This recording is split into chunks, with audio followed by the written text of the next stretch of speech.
Hey guys, how's it going? Kevin Cleary here with a fairly frustrated and a little bit sad discussion video for you. I am sitting here at the desk where I normally do my recordings, and I am looking at no less than four notices from CBSA of folding knives that have been confiscated. So, two of them are in the Montreal location. Two of them are in another location. I think Ottawa. I'm gonna have to take a closer look. Um, but because so many were stopped, I I of course, first of all, called CBSA, tried to figure out what's going on, and I will say they were very very helpful. So, I'm not upset with CBSA agents themselves, but I'm deeply upset with the policy that has been um, has been imposed and with the current way that it's being interpreted. So I was talking to CBSA, and they were pointing out that at this point, essentially all folding knives are being confiscated. Furthermore, uh, while many folding knives were getting through in the past, largely it was because they just didn't really bother, right? They would assume if you declared that it was a pocket knife and that it was fine, they weren't opening and examining every single one. But it looks like those days are gone. Every single folding knife is going to get looked at by CBSA. At least that's what she indicated to me. It sounds like, and I've had this from a couple other sources as well, they have some extra staff, and what they're doing with that extra staff is really getting diligent about examining every package, and furthermore being really diligent about um, implementing their new standard. So I purposely brought this knife because I don't think it would work. But essentially, the new standard is if you can open a knife partially and then whip it out, as you can see, even this back lock, which is not easy to open, like you're applying full pressure all the way through the range of motion, right? This is a very stiff locking knife, and even it can be whipped open if you partially open the blade and then give it a hard flick. Now I can't do it, but with a little bit of trying, you saw I did it a second ago. I'm just afraid of hitting the tripod here, but that's the standard, right? If they can partially open a knife and then flick it out, they're going to consider it like a centrifugal knife.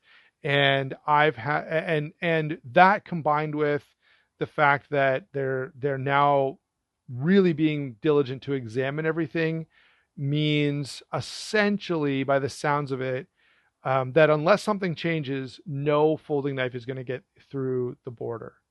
And those were her exact words to me, by the way.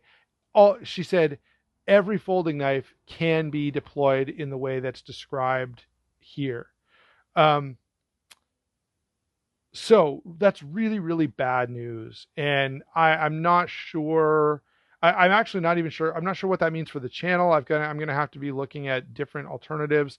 One of the things I'll probably end up doing is looking to you guys to do something similar. Metal Complex. I'll limit it to Canadian viewers just because it keeps shipping and crossing the border out of the equation, or makes it easier anyway.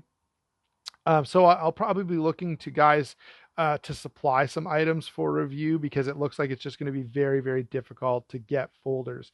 And the only reason I'm able to do this channel is because I can bring in knives from the US at that price point.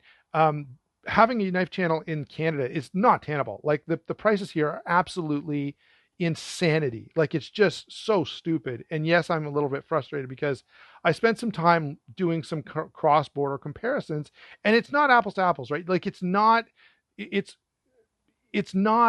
math does not add up, other than Canadian knife consumers are just getting screwed. Okay.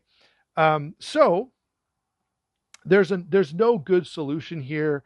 It's really frustrating. And I would, the only thing I can say to you is go ahead and write your member of parliament. Obviously, International trade is federal, so don't bother with your MPP. You got to write your MP here. Maybe on another video, I'll share with you a discussion about a letter that I did write to my MPP, because provincially, I think there's some issues with the provincial conservatives here in Ontario. Um, back to our main discussion. The only option that I can, that seems viable, is going to be having everything disassembled and shipped separately. So that's about the only thing that I can see working. So it might be worthwhile to touch base with your favorite retailer, whoever that happens to be, and see about getting them to disassemble knives before they come in. I was talking to a fellow knife enthusiast, and one of the things he was saying is he gets manufacturers to tighten down the pivots when they're shipping stuff to him. The problem is, if you've got bearing pivot, that doesn't always work. Furthermore, some knives have a bushing, so that no matter, once you reach your total tightness, the action still works really, really well. So that's really not a catch-all solution. But again, the disassembly might be the only option for buying knives outside of Canada. Otherwise, if I was closer to the border, I would have already long since done this. I would have had a PO box in the US and gone down and picked stuff up.